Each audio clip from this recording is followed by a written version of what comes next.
اعوذ باللہ من الشیطان الرجیم، بسم اللہ الرحمن الرحیم۔ آج اس سورہ کا ہم ذکر کریں گے قرآن کی سورۃ النازعات۔ والنازعات غرقا والناشطات نشطا والسابحات سبحا۔ اس صورت میں آخرت کا تصور دیا جا رہا ہے۔ قیامت کے آنے پر اللہ تعالیٰ نے قسم کھاتا ہے تاکہ اس کی اہمیت کا اندازہ ہو اور اسے کوئی معمولی بات نہ سمجھا جائے اور محض قیاس آرائی کی بنا پر قیامت و آخرت کو پس پشت نہ ڈال دیا جائے۔ حشر نشر کی کیفیات سمجھائی جا رہی ہیں اور یہ بات ذہن نشین کی جا رہی ہے کہ موت کے وقت ہی سے حقائق منکشف ہونا شروع ہو جاتے ہیں، بلکہ سچ پوچھو تو موت خود ہی قیامت صغریٰ ہے اور قیامت کبریٰ پر شاہد ہے۔ اس وقت سے عذاب و ثواب کا سلسلہ شروع ہوتا ہے۔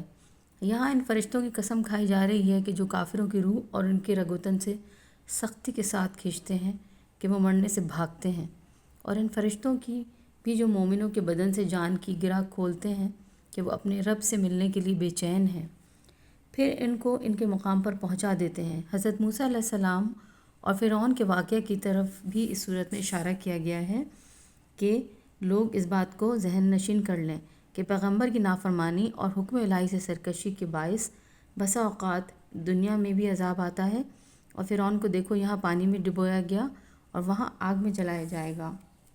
اس کے بعد اللہ تعالیٰ کی توحید انسانی اعمال کے نتائج اور ثمرات کا ذکر بھی ہے۔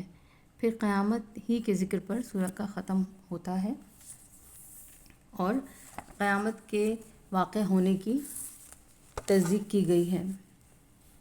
اور اس سورہ میں یہ بھی بتایا گیا ہے کہ اللہ تعالیٰ فرماتا ہے کہ اس واقعے کو یاد کرو، اور لیکن اہل عرب کے لیے اس واقعے کے ہر پہلو سے قیامت برحق ہونے کے شواہد بھی اس میں مضمر ہیں۔ اللہ کی قدرت کاملہ اس کہنے میں کہ پھر تو تم بڑے گھاٹے میں رہے اور عمومی شعبہ کا ذکر تھا، پھر اللہ تعالیٰ کی قدرت کاملہ سے لاٹھی کا سانپ بننا اس بات پر شاہد ہے کہ بے جان میں سے جان اس کے حکم سے پڑتی ہے۔ جس نے لفظ کن سے پیدا کیا وہ نفخ اولیٰ سے مار بھی سکتا ہے اور نفخ ثانی سے جلا بھی سکتا ہے۔ پھر فرعون کی سرکشی اور اس کے عواقب خود انسان کا دل دہلانے کے لیے کافی ہیں۔ اب اس کے بعد بھی اگر اللہ تعالیٰ کی قدرت و حکمت میں کوئی شبہ ہو تو بلند آسمانوں کو دیکھو، رات و دن کے آنے جانے پر انسان نظر کرے اور پہاڑوں کے استحکام پر نظر ڈالو۔ اللہ فرما رہا ہے جس نے ان کو بنایا اور ان کو بگاڑ بھی سکتا ہے۔ ایک دن آئے گا جب انسان کو اپنے اعمال یاد آئیں گے، دوزخ بھی بھری جائے گی، جنت آباد ہوگی۔ یہ لوگ جو انکار کا شکار ہیں وہ تو بس پوچھتے ہی رہیں گے کہ قیامت کب آئے گی، گویا اس کا فوراً نہ آنا ان کے نزدیک اس کے نہ آنے کی دلیل ہے۔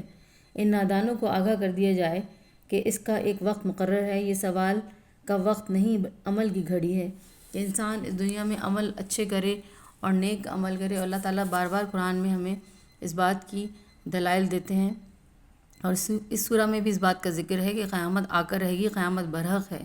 تو انسان کو اپنے اعمال دیکھنے چاہیے، بھلائی اور اچھے کام کرنے چاہیے تاکہ آخرت میں بھی اس کو کامیابی ملے اور دنیا میں بھی وہ عزت سے رہے۔ مومن کے لیے یہ بہت ضروری ہے۔